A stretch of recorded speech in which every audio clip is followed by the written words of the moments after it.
Президент Садыр Жапаров 17 мартта Таластагы жер үй алтын кенинин ачылышына барат. Анда Жапаров Орусиянын президенти Владимир Путин менен видео аркылуу байланышып, эки лидер жер үй алтын иштетүү фабрикасын ачышат. Бул туурасында президенттин басма сөз катчысы Галина Байтерек билдирди.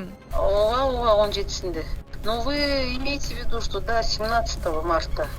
Бирок бул маалымат президенттин расмий сайтына жайгаштырыла элек. Белгилей кетсек, өткөн жылдын октябрь окуясы маалында белгисиз адамдар жер үй алтын кенине кирип, имаратты талкалап өрттөп кетишкен. Мындан улам алтын кендеги Альянс алтын компаниясы ишин токтоткон.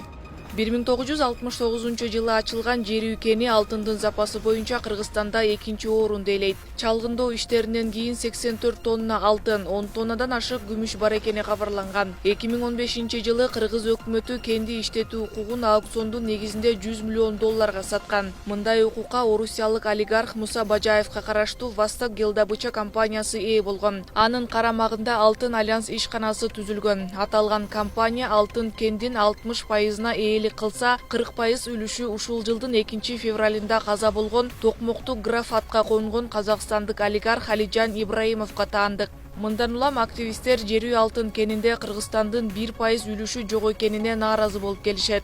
Изучать материалы, которые дает нам жирный на экспертизу.